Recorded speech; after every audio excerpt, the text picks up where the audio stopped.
Talk about low-budget flights, no food horror movies? I'm out of here. I like running better.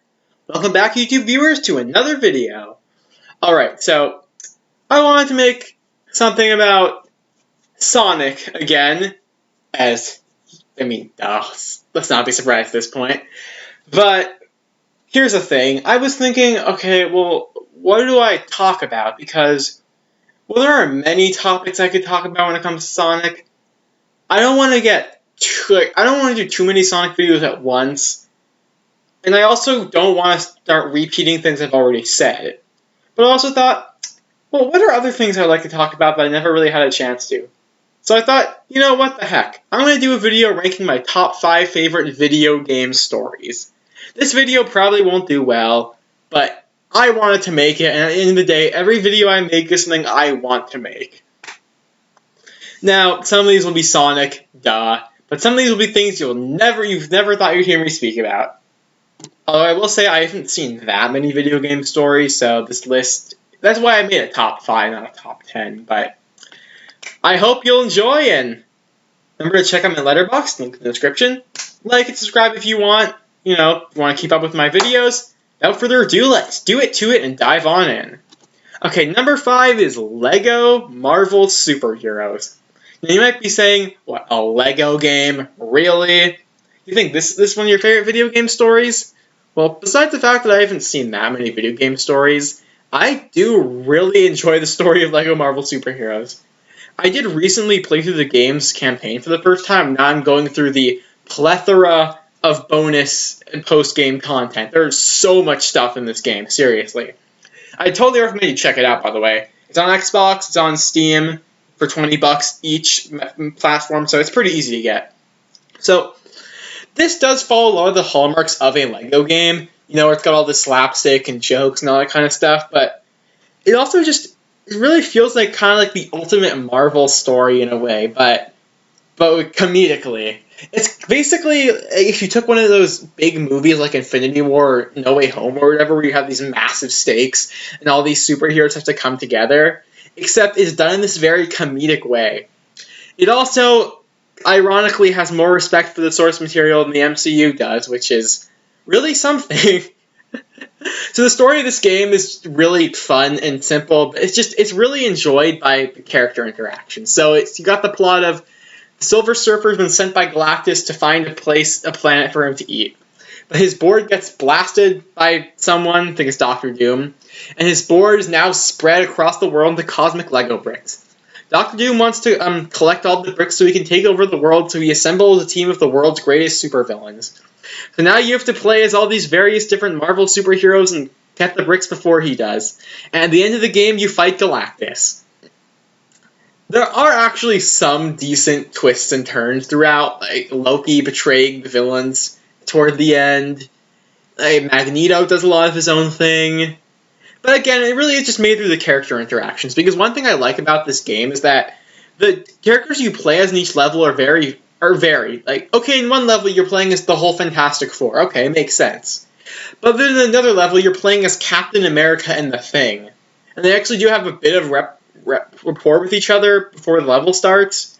You're going to play a level as Thor, Hawkeye, Captain America, and the Human Torch and Wolverine. It's such a random combination of characters, but it's really fun. And this game was also just really funny. This isn't necessarily part of the story, it's more so part of the hub world, but you briefly get to explore the hub world of New York City during the main campaign, but that's the main place you go through after you beat the game, and all the New York City citizens just have all these really funny expressions. You'll hear them say a lot, these little lines of dialogue. There's some really funny dialogue during the missions you can play. The game is just really brought it just really is fun throughout all the different little bits of detail that are added to it. The way certain characters are exaggerated, just everything. It's just a really fun story. I mean, it's LEGO Marvel Superheroes. I can't really say anything super deep about it, but I just think it's just really fun. Oh, also, really good voice cast, too. Gotta admit that. Number 4, Sonic Adventure 2. Now, you might be thinking, wait a minute. Shouldn't this be number 1? It's you, a Sonic guy. It's Sonic Adventure 2. But no, this is only number 4. Now, don't get me wrong. I love the story of SA2. But it's not my favorite Sonic story, though it still has to be on this list for obvious reasons. I still really want a remake of this game, because all this story needs to really hit the next level, and maybe even be number 2 on this list for me. It's never going to be number 1. Would be to have better animation, better voice acting, ideally the same voice cast though, like better sound mixing, better audio mixing, which is the same thing. Like maybe add in a couple of the extra scenes that apparently had to be cut out for time. Fix up a bit of the dialogue, because most of the dialogue is still really strong, but fix up bits of it. And I think you totally get a legitimate 10 out of 10 story for me. But as it stands, it's still a really great story. I think people compare Sonic Adventure 2's plot to an action movie, and I think that works really well. I mean, you got the good guys teaming up against these crazy supervillains who are launching this giant space station that blows up a part of the moon, and Eggman's going to blow up an entire country if he doesn't get his way by the end of the 24-hour time limit. And you've got Sonic and friends going into space, and they run through this homage to Alcatraz that blows up at the end. And it's just wild. But that's what I love about it. It really does feel like some kind of 90s blockbuster or something from the early 2000s. It just has a lot of that energy to it. Something that can be felt with the absolutely amazing soundtrack by Jun Snoue. I mean, the soundtracks can be pretty integral to certain scenes and stories, and this game is no exception. I mean, the music that plays during the ending, which is really helps that scene feel so emotional. Or you've got all the way the character themes are used, or like the way you have this mysterious music that plays when Shadow debuts, or the way Throw It All Away is used when you see a glimpse of Shadow's backstory. You get the use of the jazz music whenever Rouge shows up, kinda. It's just the music throughout this game is used really well. But I quite like the way the characters are all characterized. This is my favorite version of Sonic in any game, except for maybe one other example that I'll get to later. Because, to me, this game just does a really great job with the whole, yeah, I'm Sonic the Hedgehog. I like chili dogs, collect rings, and fight the bad guys. He's got that kind of cocky, cool wit. He'll get serious, though, but, just like he's Sonic. This is the way I like Sonic to be. I don't like it in games like Unleashed or 06, or like the way a lot of people, the Japanese classic Sonic or whatever, we're not getting into how complicated that thing is, but I think some interpretations of Sonic are, he is, as I've heard someone call it, theme the character.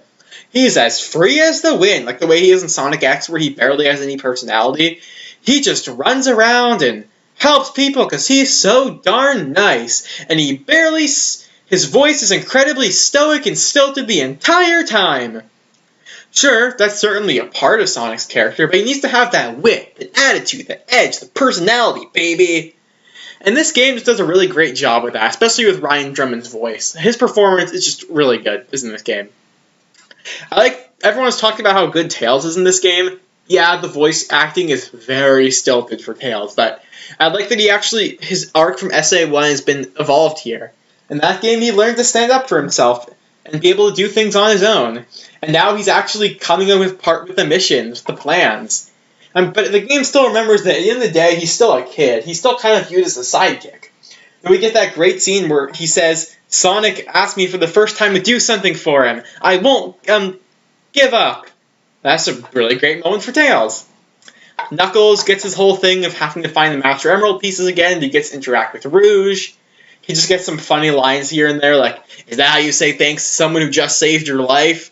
Or the whole, don't sweat it, Knuckles. The only thing that was in the cargo was those Master Emerald shards. What do you mean, don't sweat it? Or I love the part where they're in the pyramid and says, looks like we need a key. Okay, Knuckles, you find the key. What? Why do I have to find the key? Or his reaction to King Boom Boo. Like, this is more of a gameplay thing than an actual story thing, but in that boss fight, Knuckles' facial expressions make him look really scared. His voice actor, Scott Dreyer, said when recording the game, when he originally did a ghost line, he wanted to say, what the, a ghost? But he was told, no, it has to be more calm. He has to say, what the, a ghost? Which isn't nearly as funny, but whatever. Shadow is great. His whole character arc, his introduction, the mystery of Shadow, everything about Shadow in this game is awesome. I mean, I'm never gonna, my favorite line from him is probably, and the world could be yours. Just the way that's delivered just feels so dramatic. Or, of course, the iconic scene where he's perched on Radical Highways. He says to Maria, I remember what I promised you. I promised you revenge. And, of course, you got the ending where he sacrifices himself. Eggman is just an all-star in this game. He's funny, but he still feels very intimidating. Like the whole, you thought you could trick me with that fake emerald, didn't you? But how did you know it wasn't the real one? Because you just told me, Fox Boy. This game is my favorite Eggman scene in any of the games, where he says, Wait, Shadow, I'm the one who should be telling them the end is near, not you. Now is the time to end this long, drawn-out battle, and mark myself a place in history as the ultimate genius. If anything happens to me, I'm counting on you to finish the job. Hurry, the moment for attack has come. It's now or never. That's awesome Eggman stuff.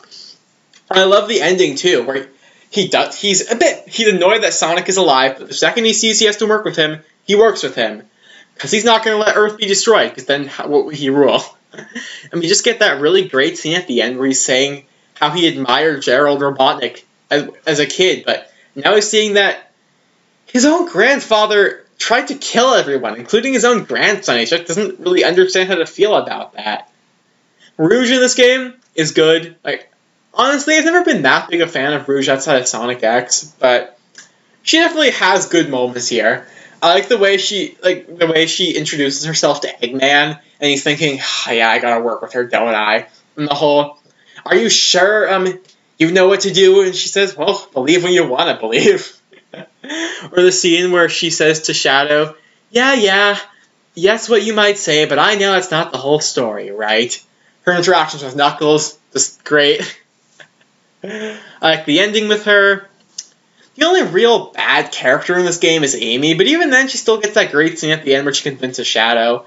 You got the whole action spectacle of the game with the big finale. It's Sonic Adventure 2. I just love, we all know as Sonic fans, we know this story but like the back of our hand. It's been adapted into many different forms, comic books, movies, TV shows. It's timeless. It's just one of those Sonic stories, one of those video game stories, dare I say. It just really sits with the player. It does so a lot better than a lot of other ones do. Is this plot perfect? No, it's not. But it really just leaves that kind of lasting impression on you. It left such a big impression on the franchise. There's a reason so many people still hold the story in such high regard, myself included. Number 3 is an oddball. I mean, you'd know if you saw the thumbnail, but I have never mentioned Uncharted on this channel even once, I think. And here's the thing. I've never owned a PlayStation, so I haven't actually played these games, but I have watched all the cutscenes on YouTube, thoroughly analyzed them, and I've seen the not very good movie. And I gotta say, the Uncharted games have such good stories. I'll just say that, so, Uncharted 3, which is what we're focusing on right now, this story just blew my mind. So, 1 had a really good, fun story. I like the interactions between Nate, Sully, and Elena. The villains are kind of forgettable, but whatever. The whole action scenes are cool. You get the great climax where we get kind of an Indiana Jones-esque climax where it turns out El Dorado wasn't a city of gold, but a gold statue that turns people into zombies. It's wild, but it's fun, and I liked it. Then Uncharted 2 took things to the next level with the opening where you see Nate wake up with his hand bloody as he's hanging onto a train that's hanging on the side of a cliff.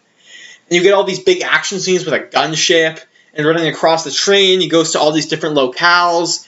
And you get the big ending with the hit Lost City. It's crazy stuff. I love the story of Uncharted 2. But Uncharted 3, for me, has a better story. It's not technically as sound as 2's story, but this one focuses even more on the emotional side of the story than the second one did, which definitely did a good job with that, don't get me wrong, but 3 really elevated it for me, because this game is about the relationship between Nate and Sully.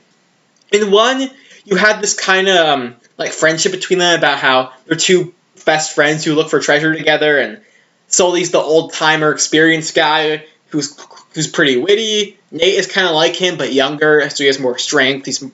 He can do more stuff, duh. Uncharted 2, Sully is barely in it, but this game reframes their whole friendship from two guys who like searching for treasure together to Sully is basically Nate's adoptive father.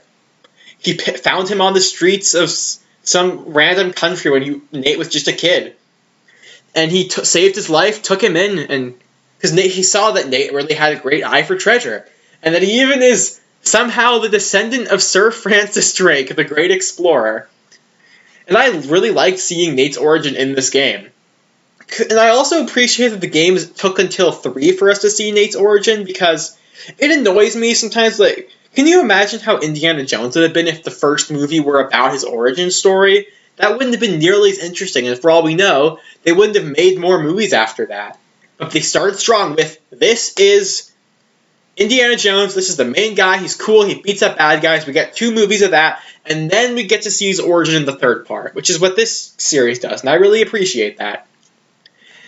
I also just like how the game kind of starts with a sort of business-as-usual feel, where you got Nate and Sully in suits walking to the back room of some bar where they're making some business deal with these gangster guys, and we got this whole story going on with this ring that belonged to Sir Francis Drake, and then this time, instead of it being Nate and Sully, or Nate and Sully and one other person, you got them, plus Chloe from the 2nd game, and this new guy called Charlie Cutter, as they're all organizing this big plan to find the Atlantis of the Sands, the Rubel Khali Desert, the very thing that the great writer T.E. Lawrence searched for.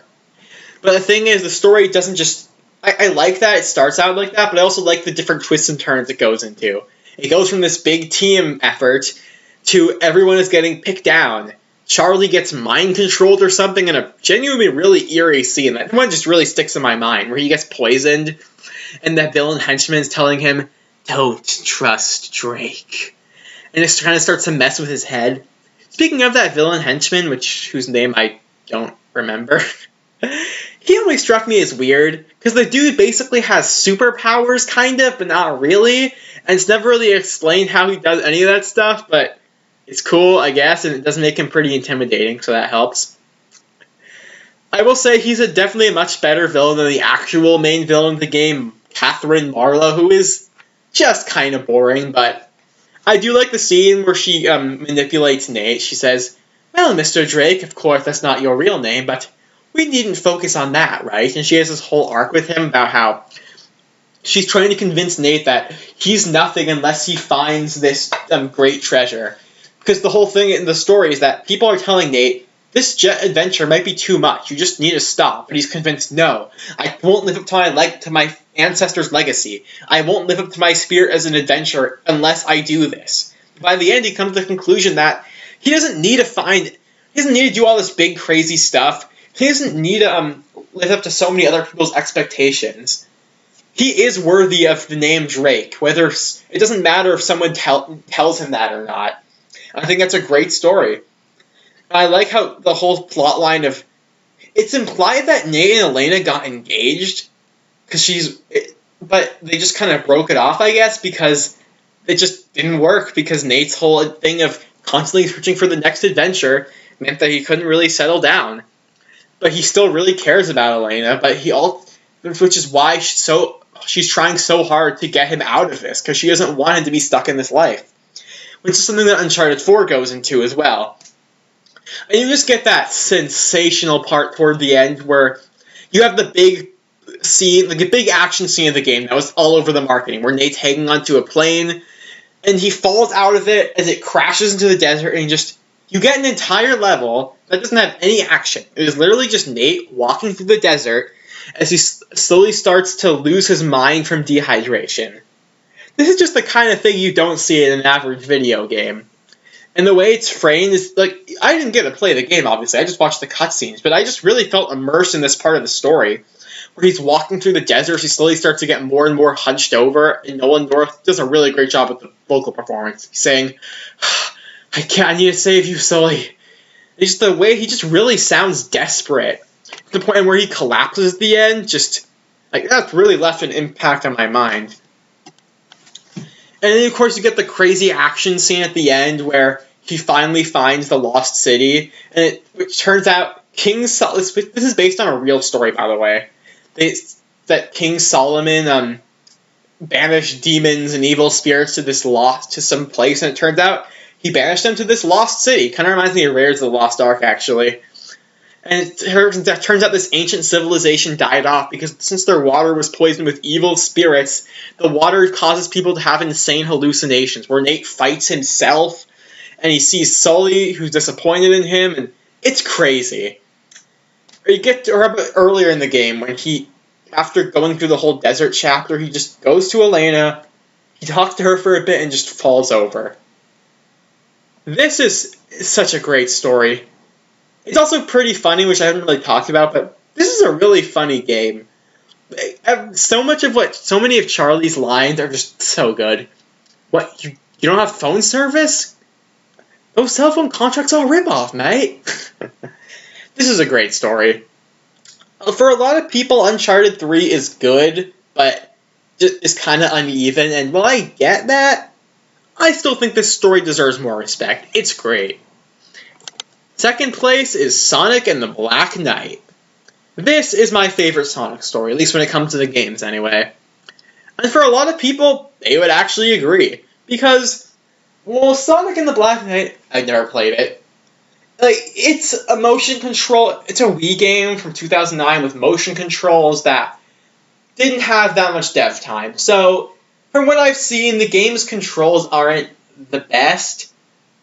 But then the game also has some of the best music, presentation, voice acting, and dialogue in the entire Sonic series, at least when it comes to the game. So, yeah, it's got all that. I love the way the cutscenes look in this game. They've sort of evolved the whole storybook look from Secret Rings, but the cutscenes just have more motion and detail, so it just looks a lot better. This is also Jason Griffith's one good performance as Sonic. Yeah, I said it. And so I'm glad that he got to go out on a high note. And I'm glad that his one good performance is in one of the best scripts in the entire series. I just love the way Sonic is characterized here, because he has plenty of that wit that I talked about before that I liked in SA2, where he says, yeah, I'm Sonic the Hedgehog, and I'm going to fight you, or whatever, or I'm Sonic the Hedgehog, and I do whatever. I just like the way he interacts with the different knights throughout the game. But he still has that more softer, free-as-the-wind type characterization in there, especially toward the end. But it actually works for me because it's balanced out. It's not one or the other. I just love the way he interacts with all the characters throughout the game. Because we all know the story of this game by now. The message is that you gotta live life as best you can. Because every world has its end. I know that's kind of sad, but that's why we gotta live life to the fullest in the time we have. At least, that's what I figure. That scene is so good. The way he teaches all the knights that there's more to being a knight than just serving a king. One can say, isn't it kind of dumb that in a couple days, Sonic teaches all these hardened knights how to be better, and how much cooler he is than them, but it works. His interactions with Lancelot aren't that interesting, honestly. It's just, hey, this guy's just like Shadow, so Sonic says, you remind me of a certain black and red hedgehog I know. And then you get to the stuff with Sir Gawain, though. I know everyone always says, isn't it stupid how Knuckles tried to kill himself and then Sonic took his sword away? One, this isn't Knuckles, it's the guy who looks and sounds like Knuckles, but it's not him. Two, I never saw anything weird about that scene. Because apparently Knights didn't actually do this, it was just an exclusive thing to Samurai, but I always heard how ancient Samurai would sometimes end their lives if they felt they had been dishonored, and I always thought that's something Knights did too, which is apparently the writer of this game thought, so I just thought that is an actual thing Knights did, so when it happens, I didn't think it was weird. And it is, I like that scene where Gawain says, only death can remove this stain upon my honor, and then Sonic takes away his sword and says, give me a break, what's up with all this drama? And he teaches him that you can fail, but it doesn't mean you're a complete joke now, that you should end everything you've ever worked for. You just gotta work harder, don't give up that easily. His interactions with Percival, where he finally masters the code of chivalry. He didn't need to save her life, yet he did. And he is no longer a knave, he is Sir Sonic, Knight of the Wind. And I just love his interactions with King Arthur too, where at first King Arthur's saying, what a loser, you're no knight. But then when you fight him at the end, he says, it seems your impersonation of a knight has improved somewhat. And then we have that really quick boss fight that just kind of ends abruptly. Look, I don't really like it when video games have fake out endings, and I've heard people say when they played this game as a kid, it took them a while before they realized that wasn't the end of the game because it really doesn't communicate that to you properly. But whatever. I do like the twist that Merlina is a villain because it doesn't come completely out of nowhere because you have the whole scene with the flower early on, but it still isn't necessarily something you would see coming, so it works. And I love everyone loves the whole scene at the end where Sonic faces down Merlina as everyone's telling him he's got to get out of there, and he says because he's told this no longer has anything to do with chivalry. Get out of there, run, you're gonna die, Sonic. And he says it was never about the chivalry for me. I just gotta do what I gotta do because a knight never flees his foe. And we get the awesome scene where he turns into Excalibur Sonic as they play It Doesn't Matter from SA1. And we just get that awesome final boss where he says, "What fun is a world that goes on forever? Sounds pretty lame to me." And we get the ending where he helps Merlina understand the truth about living life as best we can, which is just a really emotional scene because, this is a bit of a weird thought, but I kind of feel like this story-wise would be a really good end to Sonic. Think about it. It'd be Sonic's final adventure. One last adventure where he travels to another world of all things and he teaches people how to be better, how to live life as best they can, that nothing lasts forever, but that's why we gotta make the most of it. Because if this were the final Sonic story, that's kind of what it would be telling the players, It's been fun. This has been a great series, but all good things must come to an end. But it doesn't mean they didn't matter. Of course, I'm happy this series continued, and also this was the last good Sonic story for 15 years, in the games at least, but that's a whole other can of worms. I also do find the post-credit scene pretty funny, where Sonic finally decided to go out with Amy. I guess she pestered him enough, and then he didn't even show up because he got trapped in a magic book for the whole game, but she doesn't believe him. She chases him away with her hammer. That's a funny scene. I love Sonic and the Black Knight. The music, I didn't even mention the music. Crush 40 kills it here. We get 4 original songs from them. Night of the Wind is amazing. Through the Fire is pretty good. Fight the Night is super underrated. Love that song. And Live Life is just amazing. It's a lot different from other Crush 40 songs, but it works really well. I love Sonic and the Black Knight story. It's amazing. But there is one more video game story I do actually like a bit more. Uncharted 4: A Thief's End is truly next level. I've heard a lot of positive things about this game, especially from someone I know. He only played the 4th game, but he said, Uncharted 4 is the greatest video game ever made. I'm serious. And I've heard other people say that too, so I thought... So when I was watching all the cutscenes for these games, I was really thinking, man, this is great. I wonder how 4 is going to top it. And then 4 completely blew everything else I'd seen out of the water. The level of, just starting off with the graphics, the level of detail in these cutscenes is incredible. The first 3 games all used motion capture, this one does too, but this is the only one of these games to actually motion capture the actors' faces. So you really get a great sense of emotion from the characters. The visuals are nearly lifelike. This is one of the best looking video games I've ever seen. And there's so much just well thought out direction and cinematography, and the way the cutscenes are timed with the music, it's amazing. And the way I didn't play these games like I said before, but the way the action scenes and the gameplay are blended with the story is really impressive. I feel like that big chase scene halfway through the game, which is the best action scene in the entire series, it's basically like a playable cutscene. But I mean that in a really good way. You're getting to play through the thick and thin of this story, where you have all this dialogue as the characters are being in this massive car chase with rope swings and falling bridges. It's crazy. But of course, aside from all the big action scenes, what makes this story work so well is the characters. We find out that Nate has a long-lost brother, and it somehow doesn't feel cheap, which is really impressive. I just really love that opening, where we see 15 years ago how when Nate's brother Sam seemingly died. And we get to it with the modern day, where Nate is retired from adventuring.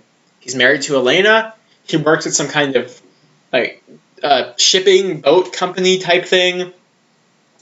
And his life is pretty good. It's really good, but Or we get that really fun scene where he plays a recreation of Crash Bandicoot 1, which may have been some kind of foreshadowing for the Crash Bandicoot N. Sane trilogy.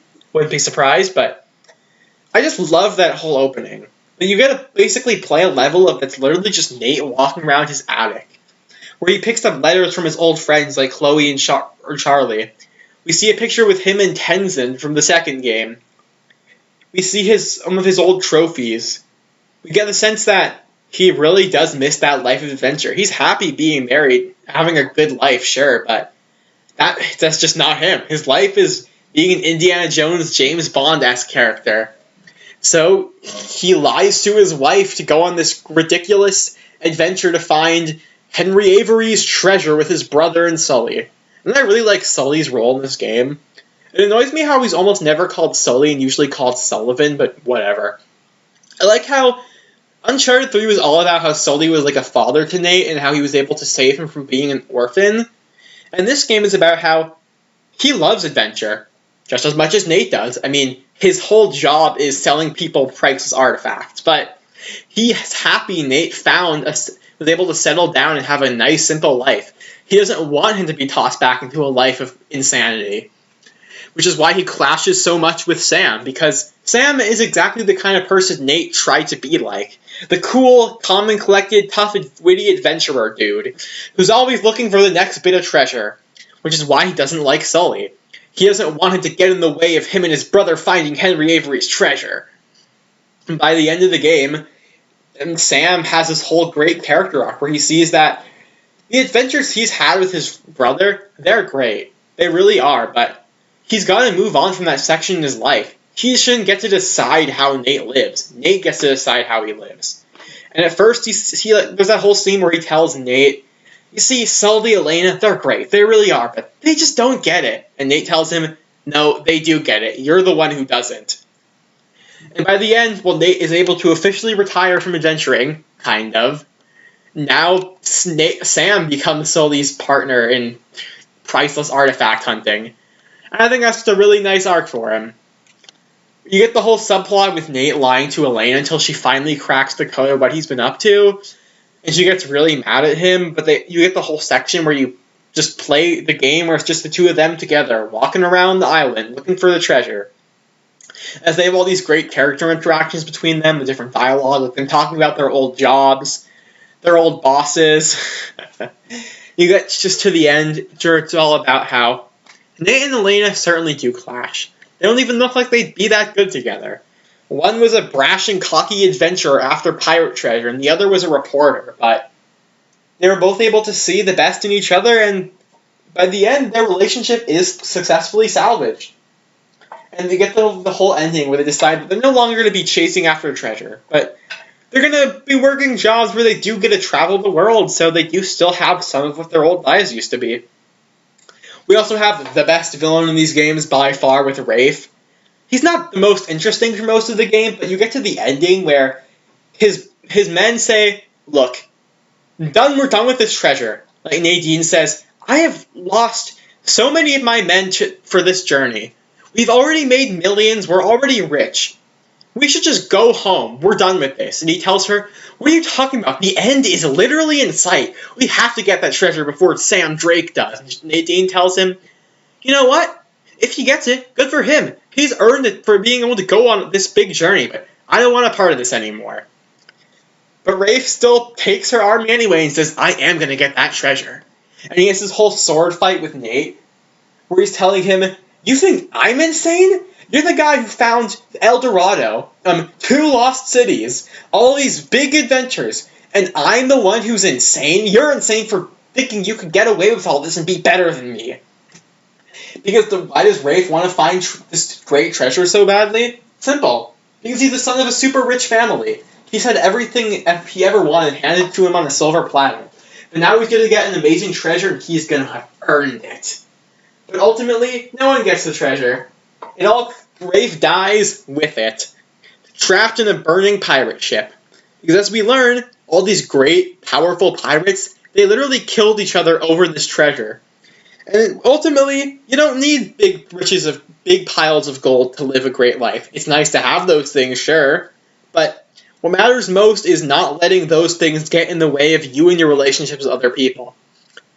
And we get the whole ending with the whole 15 years later where you see Nate and Elena's daughter, and for some reason her parents waited until now to tell her that they used to be adventurers, but the game ends. I just love the way the game ends, where Nate begins to tell her his daughter the stories of everything he's gone through. And we just get that final shot of Nate, Elena, and Sully all together in some old photo. Awesome. Great. Just perfect story. The only problem I have with Uncharted 4 is that, man, this game has so much swearing in it. So did 2 and 3, which I'd be fine if it were just a little, but at this point it just feels like the game is trying to be edgy. You already have a great story. I don't see the point of having a bajillion swear words, but whatever. So, man, video games can have some really great stories, huh? Whether it be something that's just really fun and enjoyable and entertaining, that provides a nice bit of, or almost childhood wonder, I would say, in the form of Marvel superheroes, where you get to see all your favorite characters work together to save the world. Then you have these awesome action-packed stories in the form of something like Sonic that still manages to have a nice bit of heart to it. And then you've got the Uncharted games where they not only have all that big explosive action, but they really do a great job getting to the core of these characters and their stories. I've seen a lot of people talk about how much they love video game stories, and I totally get why. Because you're basically able to play through a story. It really is like the ultimate step of being immersed in a story. Sure, movies can be pretty immersive, but you don't get to play through them. When you're in a video game, you get to be these characters in a way. And I think that's part of the appeal of these games. That's part of the appeal of movie games. Because I haven't mentioned this before, but I don't like movie games very much, where everything is hyper realistic, and there's some super serious story, and everything has a bunch of swears in it. Those kinds of stories don't really appeal to me. That's why it's hard for me to get invested in those Insomniac Spider-Man games. Not to say they're bad. I think that first game especially has a solid story, but not the second one. But for me, it's just kind of hard for me to get invested in those kind of stories, because part of the appeal of video games is that they're escapism. But if they just look like real life, then I don't understand the appeal.